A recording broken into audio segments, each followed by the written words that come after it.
หลายคนเรียกมอเตอร์ไซค์คันนี้ว่า Bumblebee นะครับมันคือ Yamaha MT10 MT10 หรือว่า MT10 นะครับแล้วแต่คนจะเรียกแล้วกัน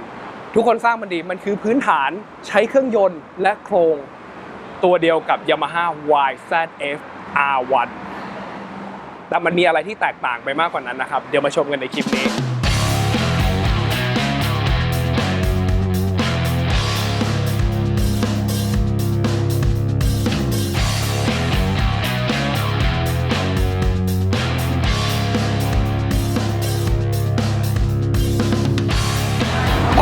เจ้า Yamaha MT10 เครื่องยนต์เนี่ยเขาบอกเลยว่ามันคือตัวเดียวกับ R1 จริงๆหรือฟังเสียงเครื่องก่อนเลยแล้วกันแต่รหัสเราเห็นด้านข้างรู้แล้วล่ะว่ามันคือเครื่องยนต์ CP4 นะครับฟังแค่เสียง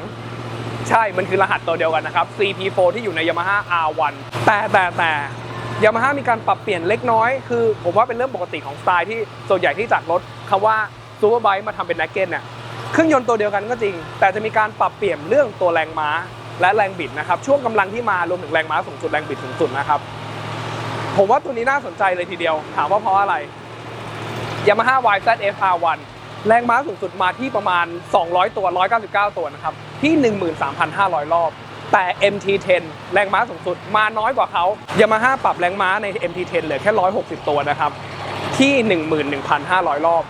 ข้อสังเกตคือ R1 มีแรงม้าที่สูงกว่ามาในรอบที่สูงกว่าเช่นกันแต่มาดูเรื่องของแรงบิ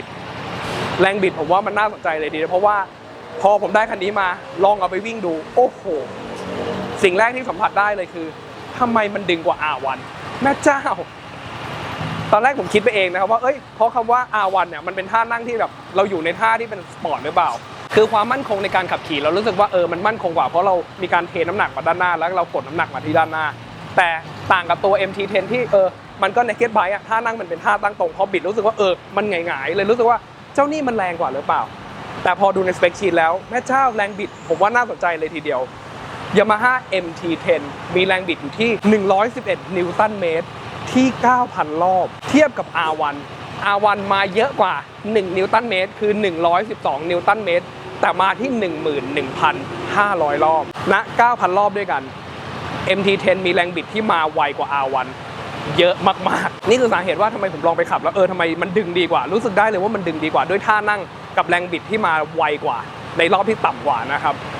ถามว่าแปลว่า R1 ไม่แรงหรือเปล่าไม่ใช่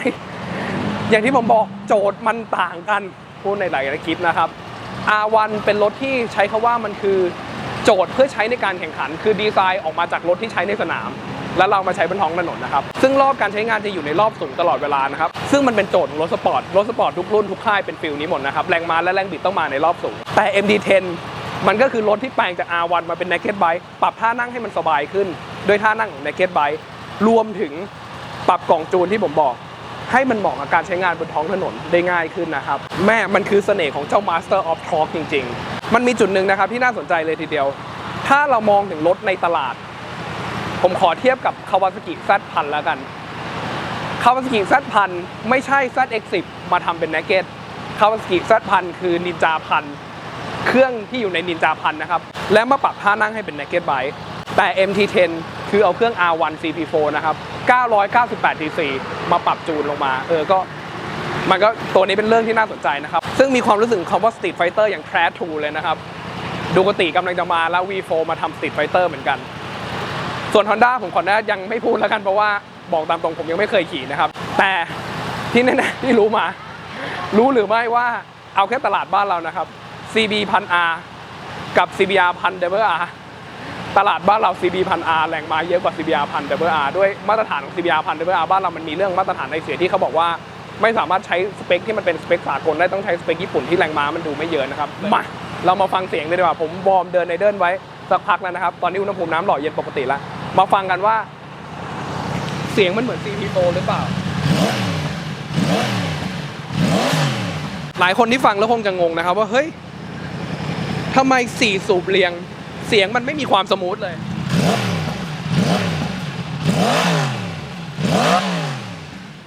นี่แหละเสน่ห์ของ CP4 นะครับมันเป็นเครื่องยนต์4สูบเรียงที่อินดี้ที่สุดในตลาดแล้วล่ะสังเกตเนี่ยเสียงในแบ็คกราวด์นี่คือ4สูบเรียงนะครับเดี๋ยวขออนุญาตดับเครื่องก่อน ขี้เกียจตะโกนแข่งกับเสียงรถนะครับหลายคนทราบดีเครื่องยนต์4สูบเรียงจะมีเครื่องยนต์ลูกสูบ4ลูกเรียงกันนะครับลูกสูบ180ที่เราได้ยินเสียงในตลาดทั่วไปที่เสียงหวานๆเนี่ยมันจะเป็นเครื่องยนต์ที่ทำงานแบบสลับกันในและนอกนะครับสูบนอกขึ้นสุดสูบในจะลงสุดนะครับทั้ง2สูบสลับกันอย่างนี้ต่างกับ CP4 มันคือเครื่องยนต์คอร์สเพนที่วางเข้าเหวี่ยงที่พิสดารกว่าชาวบ้านเขานะครับเครื่องยนต์ CP4 จะเป็นเครื่องยนต์4สูบที่ขึ้นลงไม่พร้อมกันสักลูกเลยนะมันเลยทำให้เสียงมันดูสะดุดปับทำให้ฟีลลิ่งมันคล้ายกับเครื่องยนต์ V4 ซึ่ง Yamaha เขาเคลมไว้แล้วนะว่าใช่ตัวเนี้ยมันเหมือน V4 องศาจุดระเบิดองศาที่ลูกสูบขึ้นเนี่ยเป็นองศาเดียวที่ใช้อยู่ใน Yamaha VMAX เลย Yamaha VMAX เป็นเครื่องยนต์ V4 เหมือนกันครับ4สูบแต่เป็น2สูบแยกออกมาอย่างนี้นะครับฝั่งละ2สูบคล้ายๆกับตระกูลดูคาติ V4 นะครับเจ้าเนี้ย performance เดียวกันแต่ต่างกันตรงที่ว่า Yamaha Indy มาใส่เป็นเสื้อเดียวกันนะครับแต่ใช้องศาข้อเหวี่ยงองศาเดียวกันทำให้ทั้งเสียงและ performance มันเหมือน V4 และ feeling การขับขี่การดึงการอะไรหลายอย่างรู้เลยล่ะมันคือ V4 แล้วแหละแต่เครื่องยนต์หน้าตาดูภายนอกมันคือ4สูบเรียงอินไลน์นะครับแต่เสียงมันฟ้องกันแล้วแหละซึ่งนี่ก็คือเสน่ห์ของเครื่องยนต์ CP4 นะครับต่อมาเรามาดูที่ท่านั่งดีกว่าท่านั่งนะครับเมื่อกี้มีข้อไม่ดูแป๊บหนึ่งบอกส่วนตัวผมว่ามันค่อนข้างสูงเลยนะครับนี่ขนาดโหลดโชคหน้าลงมานิ้วหนึ่งแล้วนะของจริงอ่ะมันจะสูงกว่านี้แบบผมใช้คำว่าบัลเล่เลยดีกว่าสไตล์เดียวกับ R1 นะครับ R1 นี่ต้องใช้คำว่ามันเป็นซูเปอร์ไบค์ที่สูงที่สุดในตลาดนะตอนนี้แล้วล่ะ MT10 ก็เป็นฟีลลิ่งเดียวกันคือโคตรสูงเลยเนี่ยขนาดโหลดลงมานิ้วหนึ่งเนี่ยผมสูง168เซนติเมตรนะครับขา2ข้างเนี่ยปลายเท้าจิกนะครับแต่ผมว่าถ้ายกโชว์ขึ้นมาสแตนดาร์ดอ่ะคงจะเป็นอารมณ์เดียวกับ R1 ต้องเลือกเอาว่าจะเอาปลายเท้าข้างใดข้างหนึ่งถึงพื้นนะครับนะส่วนสูงที่เท่าผมนะครับ168เซนติเมตรซึ่งสเปคเนี่ยมาดูนะครับเบาะถึงพื้นคุยที่สเปคสแตนดาร์ด82.5 เซนติเมตรโคตรสูงเลย Naked Bike ปกติไม่สูงขนาดนี้นะครับถ้าเกิดเราเทียบกับค่ายเพื่อนบ้านเนี่ยบอกได้เลยว่าค่ายเพื่อนบ้านจะอยู่ประมาณ70ปลาย80 81นี่ผมว่าถือว่าสูงละแต่นี่อยู่ที่ 82.5 ถือว่าสูงนะครับ R1 นี่รู้สึกว่าจะยกขึ้นไปอีกประมาณเซน2เซนได้เลยนะแล้วมาดูกันที่ท่านั่งถามว่า feeling เนี่ยใช่มันคือ R1 นะครับแต่มีการปรับเปลี่ยนแฮนด์ให้มันเป็น handlebar ให้นั่งสบายขึ้นถ้า R1 เนี่ยมันจะเป็นท่านั่งที่อยู่อย่างนี้คือสายหมอบเป็นเรื่องปกตินะครับอันนี้ก็มีการยก handlebar ขึ้นมาก็คือรู้สึกท่านั่งสบายขึ้นกับตัวหนึ่งคือเกียร์โยงถ้าเราดูที่เกียร์โยงนะครับตัวเฟรมแชสซีของทั้ง MT10 และ Yamaha R1 เป็นตัวเดียวกันนะครับแต่เกียร์โยงคนละตัวกันถ้าเราสังเกตดีๆเนี่ยของ MT10 จะมีการหักลงไปเพื่อให้มันเป็นขาที่แบบว่ามันไม่ตั้งชันขึ้นมามากนะครับซึ่งถ้าดูของ R1 เนี่ยดูช่วงเฟรมสีดำๆที่เป็นเดลต้าบ็อกเนี่ยตัวเดียวกันแต่ของ R1 จะทิ่มตรงมาเลยทำให้ขามันจะอยู่ท่าประมาณนี้นะครับมันก็จะเป็นท่านั่งของเรซซิ่งนะครับเพราะว่าเผื่อในกรณีที่เราแบบแบนโค้งในสนามนะครับปลายขาจะได้ไม่เฉี่ยวพื้นนะครับ นะตัว R1 ก็จะแบนโค้งได้มากกว่าซึ่งอย่างที่ผมบอกไปเฟรมเนี่ยท่อนเนี้ยคือตัวเดียวกับ R1 แต่ซับเฟรมคนละตัวกันเพราะว่า R1 เนี่ยจะเป็นเบาะ2ตอนทุกคนเห็นกันดีนะครับสไตล์ของรถสปอร์ตเบาะคนขับแล้วเบาะคนซ้อนจะยกสูงขึ้นมาแต่ด้วยคำว่าMT10 มันเป็น naked bike ที่ใช้ในท้องถนน Yamaha ทำให้ตอบโจทย์คนที่มีคนซ้อนเนี่ยนะครับเพราะฉะนั้นเบาะจะเป็นเบาะทรงยาวมาเลยเนี่ยสังเกตเนี่ยไฟท้ายนี่เหมือน MT09 เลยแต่มันมีนิดนึงนะที่ผมรู้สึกว่าแม่คนซ้อนเนี่ยจะมีความรู้สึกว่าซ้อนแล้วไม่ค่อยสง่า เพราะสังเกตที่พักเท้านะครับพักเท้าของคนซ้อนเนี่ยมันมีความสูงที่รู้สึกว่าสูงเหมือนนั่งรถสปอร์ตเลยนะ คือตำแหน่งพักเท้าอ่ะผมมองว่ามันเป็นตำแหน่งเดียวกับ R1 แต่เบาะเขาทำให้มันตกต่ำลงมาทำให้ท่านั่งคนซ้อนรู้สึกว่าเข่ามันตั้งชันขึ้นมาสูงนะครับแล้วก็ขามันจะกลางๆหน่อยไม่ให้รับลมเลยทีเดียวแต่ก็ไม่ใช่ปัญหาของสายซ้อนนะครับแต่ส่วนตัวผมว่าโอเคเรื่องขาแหละแต่นั่งยังไงมันก็นั่งสบายกว่าซ้อนพวกรถสายสปอร์ตนะเพราะเบาะมันอยู่ใกล้เคียงกันและ Yamaha ทำหนุนตรงนี้มาให้ด้วยนะครับแม่หนุนเอาไว้เลย ถ้าสังเกตสายสปอร์ตเนี่ยมันจะมีเบาะ2ชั้นเพื่อให้รู้สึกว่าตำแหน่งเนี่ยเราจะไม่เลื่อนไปไกลมากแต่ตัวนี้ Yamaha มีตัวเบรกของคนขับนะครับเพื่อให้ไม่ไถลงมาไกลแล้วก็คนซ้อนเนี่ยสามารถวางรองไว้ได้ด้วยมันก็เป็นดีไซน์ที่ผมชอบนะตัวนี้ไม่ค่อยเจอในรถรุ่นอื่นต่อมาเรามาดูที่ตัวน้ำหนักรถนะครับน้ำหนักตัวรถเนี่ยของ MT10 จะหนักอยู่ที่210โลหนักกว่า R1 นิดนึงหนักกว่าเพราะอะไรผมบอกตามตรงก็ไม่รู้เหมือนกันนะ ทั้งที่มันเอาเปลือกออกนะครับแต่จริงๆเปลือกมันไม่ได้หนักขนาดนั้นหรอกเพราะว่าเรามาดูกันที่ดีเทลเนี่ยอย่างที่ผมบอกนะครับเฟรมเนี่ยทั้ง MT10 และ R1 เป็น Delta Box อลูมิเนียมเหมือนกันเป็นเฟรมอลูมิเนียมเหมือนกันรวมถึงสวิงอาร์มก็เป็นสวิงอาร์มตัวเดียวกันนะครับต่างกันแค่ตัวซับเฟรมอย่างเดียวซับเฟรมอาจจะหนักขึ้นมาแต่ผมว่าก็ไม่น่าหนักขึ้นเท่าไหร่หรอกเอาว่าหนักมันก็หนักกว่าแล้วกัน กับจุดหนึ่งเรื่องถังน้ำมันเนี่ยถังน้ำมันดูแล้วคนละตัวกับ R1 นะครับผมมีความรู้สึกว่าท่านั่งที่นั่งอยู่ใน MT10 เนี่ยมันมีท่านั่งที่รู้สึกว่ามันเป็นท่านั่งที่รู้สึกว่าเข่าเรากลางๆเหมือนนั่งรถสปอร์ตนะถังมันเป็นอารมณ์แบนๆนะครับแต่จริงถามว่ามองเนี่ยเหมือนถังจะใหญ่นะตอนแรกผมคิดว่าถังน่าจะมีอย่างน้อย20 ลิตรนะครับแต่ถังน้ำมันจริงๆแค่17 ลิตรเองถือว่าเป็นถังที่ไม่ได้ใหญ่นะครับแต่ผมว่าดีไซน์คงจะเป็นอารมณ์แบบแบนๆกว้างๆนะครับมันก็เลยทำให้รู้สึกว่านั่งคอมและดูใหญ่ต่อมาเรามาดูที่ดีไซน์รถโดยรวมนะครับสิ่งที่ผมรู้สึกว่าผมชอบที่สุดในตัว MT10 คืออะไรนะครับแรมแอร์ด้านข้างมันหล่อนะมันหล่อจริงๆอ่ะเราไม่ค่อยเห็น Naked Bike ที่ใส่แรมแอร์แบบนี้นะครับเพราะส่วนใหญ่อย่างที่ผมบอกนะครับ performance บางทีมันไม่ต้องเป็นต้องสูงขนาดนั้นเพราะว่าโจทย์เราใช้งานบนท้องถนนนะครับแต่ Yamaha ใส่แรมแอร์ไว้ดักลมด้วยทั้งซ้ายและขวาเลยแล้วก็มีแปะโลโก้ Yamaha อยู่ด้านข้างนะครับและที่ชอบเลยคือเรื่องไฟหน้านะครับที่เขาบอกว่าทำไมมันถึงคล้าย Bobber B ตอนแรกอ่ะมีคนบอกว่าเหมือน Bobber B แต่ผมว่าเหมือนบออีมากกว่าวออีเห็นนะครับไฟหน้าเนี่ยจะติดข้าง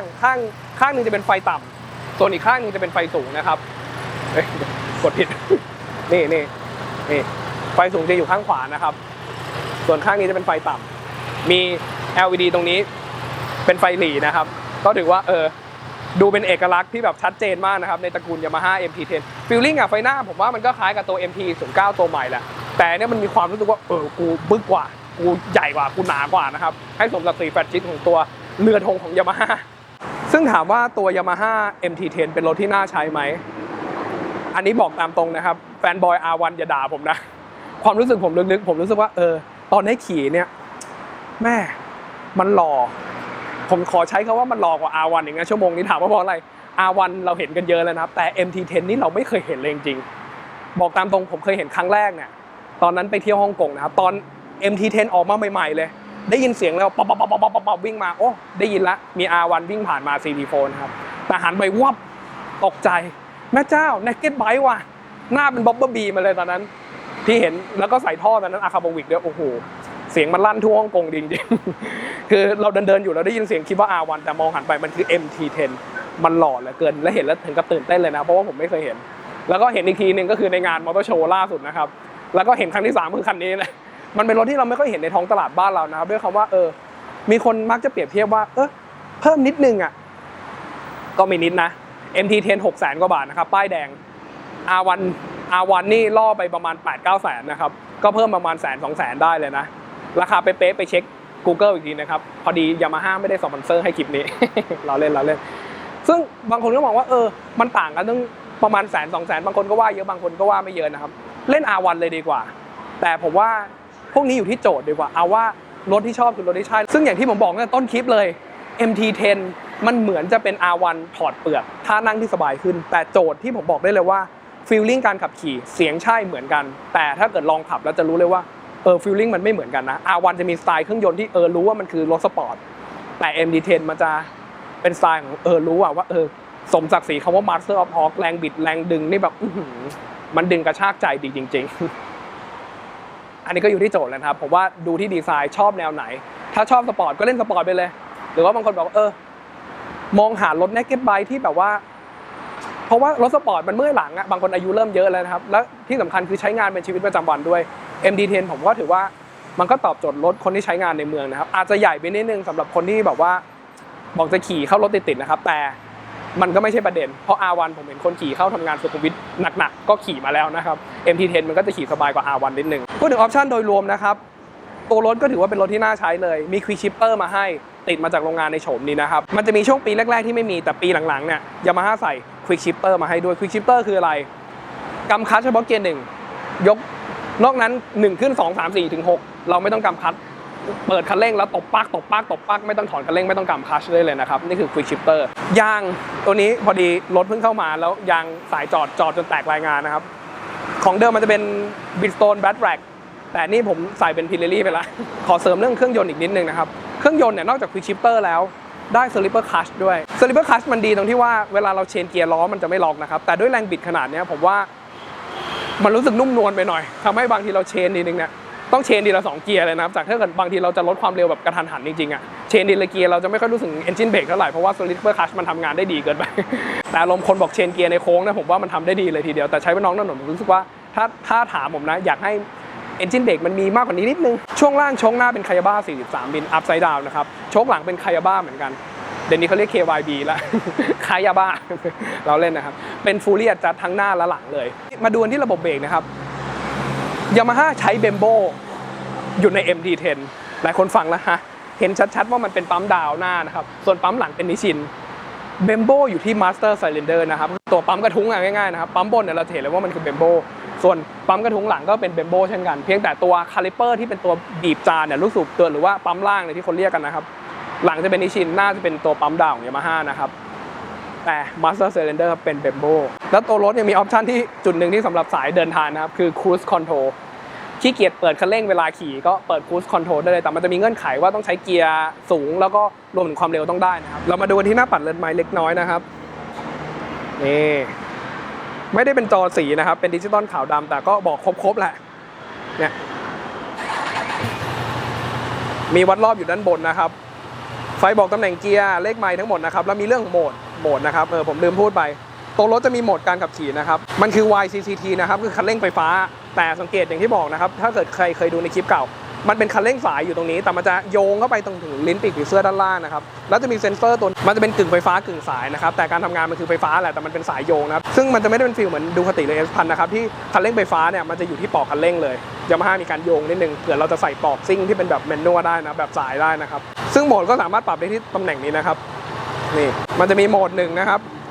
โหมด3โหมด2ก็เรียงกันไป1นี่แรงสุด2ก็ลองลงมาแล้วก็3นี่คือจะลดความแรงลงมานิดนึงแล้วพอมีคำว่าคันเร่งไฟฟ้าเนี่ยมันก็จะมี traction control ตามมาด้วยนะครับ traction control ก็คือกันล้อหน้ายกนะครับซึ่งผมบอกได้เลยว่าเจ้า Master of Torque หรือเจ้า MT10 เนี่ยมันจำเป็นต้องมีเลยแหละเพราะว่าบิดดีๆนี่ยกทุกเกียร์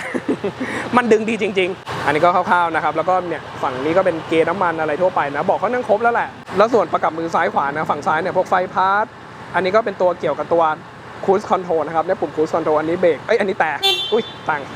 งไฟเลี้ยวนะครับเนี่ยแล้วตัว Traction Control ก็จะสามารถปรับตรงนี้ได้นะครับเนี่ยมันจะขึ้น Traction Control เนี่ยว่าเนี่ย Traction Control ก็จะสามารถปรับระดับความ Sensitive ได้นะครับเนี่ย1 2นะครับ3เดี๋ยวปรับได้3ระดับนะครับส่วนตัวผมว่ามันก็ถือว่าเป็นรถที่น่าใช้1รุ่นเลยทีเดียวนะครับสำหรับคนที่อยากซื้อคันนี้นะครั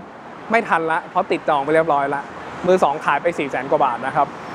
บอยากดูราคาณปัจจุบันหรือว่ารถที่เพิ่งเข้ามาใหม่ๆเนี่ยเข้าไปดูได้ที่หน้าเว็บไซต์ www.dbigbike.com หากจำเว็บไซต์ไม่ได้เข้า Google ค้นหาคำว่า Big Bike คุณจะเจอเว็บไซต์ร้านดีเจริญยนต์อยู่ที่หน้าแรกของ Google นะครับมาวันนี้ก็พามารีวิวรถนะครับเรียกร้องมาเหมือนเคยหลังๆเนี่ยผมจะพยายามทำตามโจทย์ที่คนอยากดูกันเยอะนะครับเพราะว่าก็อันนั้นแหละตอนนี้ช่อง D Big Bike Channel ขับเคลื่อนด้วยผู้ชมนะผู้ชมอยากดูอะไรผมก็อยากจะทำให้ชมแหละจริงๆคันนี้ขายไปแล้วไม่จำเป็นต้องทำให้ดูหรอกแต่มีคนเรียกร้องมาผมก็อยากทำให้ทุกคนชมจริงๆแล้วก็คลิปนี้ผมอาจจะพูดไปเรื่อยหน่อยนะคือบอกตามตรงเลยอันนี้นอกเรื่องไม่เกี่ยวกับ MT10 เลยนะครับมีคนเมนเข้ามาช่วงก่อนนั้นเนี่ยจะสังเกตว่าผมหายคลิปรีวิวอย่างนี้ไปสักพักใหญ่ๆได้เลยนะเพราะผมรู้สึกว่ากำลังมองหาโจทย์ของตัวเองหรือสิ่งที่ตัวเองทำอยู่ถ้าเกิดใครที่ติดตามมาช่วงปี2ปีจะรู้เลยว่าผมรีวิวรถในสไตล์ที่ผมไม่ได้เอาสเปคชีทมาท่องและอ่านให้ทุกคนฟังนะผมจะใช้ความรู้สึกที่ว่าผมรู้สึกไงผมก็พูดไปอย่างนั้นนะมันมีอะไรดีบางคนก็ว่าอวยนะครับแต่ผมรู้สึกว่าอันนี้มันเป็นเสน่ห์ของรถรุ่นนี้ก็อยากจะพูดในมุมมองของเรานะครับแล้วก็เหมือนมีคนมาเม้นว่าพูดอะไรออกทะเลไปเยอะแยะอยากฟังว่าซีเท่าไหร่ซึ่งผมก็ว่าซีอะไรพวกนี้มันก็เซิร์ช Google ได้นะเอาจริงแรงม้าน้ำหนักอะไรพวกนี้มันเซิร์ช Google ได้หมดผมอยากพูดในสไตล์ที่ผมพูดแต่มีคนเหมือนมาเม้นอย่างเงี้ยผมก็เลยรู้สึกว่าเราเลยลองปรับดูว่าเราลองทำเหมือนที่เขาทำกันไหมลองอ่านสเปค พูดในมุมของตัวเองให้น้อยลงแล้วอ่านสเปคชีทให้มากขึ้นนะครับแต่ส่วนตัวผมว่าก็เลยรู้สึกว่าแปลกๆที่จะทำเพราะว่าผมอยากพูดในสิ่งที่ผมพูดนะครับก็เลยรู้สึกว่าไปค้นหาตัวเองอยู่นิดนึงแต่ผมตระหนักแล้วแหละว่าคนที่ชอบดูที่ติดตามมาตอนนี้จะ 900,000 Subscriber นะครับต้องขอบคุณมากทุกท่านเลยอยากดูในสิ่งที่ผมพูดนะครับก็คือพูดไปเรื่อยในสไตล์นี้ผมก็เลยคลิปนี้ออกแนวสไตล์แบบพูดไปเรื่อยไม่ได้มีคลิปไม่ได้มีอะไรมากมายนะก็คือเราเห็นอะไรเราพูดเราเห็นอะไรเราพูดนะครับก็เป็นสิ่งที่มันอาจจะดูวกไปวนมานิดนึงนะครับแต่ก็เป็นฟิลนี้แหละลองกลับมาทำอีกครั้งหนึ่งนะครับชอบไม่ชอบเม้นบอกกันหรือว่าอยากให้ปรับอะไรเม้นบอกกันใต้คอมเมนต์ได้อีกทีนึงนะครับเพิ่งนึกออกรถคันนี้มีการสะบัดด้วยนะ รู้เลยว่าไม่มีสคริปต์นะมีการสะบัดด้วย ถ้าชอบกดไลค์ใช่ก็กดแชร์นะครับแล้วก็อยากเสนอความคิดเห็นหรืออยากชมอะไรเม้นกันบอกใต้คอมเมนต์ได้ใน YouTube Channel D Big Bike นะครับช่วงนี้อาจจะมีคลิปที่ออกทริปบ่อยหน่อย ผมกลับมาจากอินเดียเรียบร้อยแล้วนะครับแต่ซีรีส์นั้นยังไม่จบตอนนี้มีทริปใหม่จะเข้ามาแทรกแล้วฝากติดตามกันต่อไปด้วยนะครับแล้วเจอกันใหม่คลิปหน้าครับสวัสดีครับ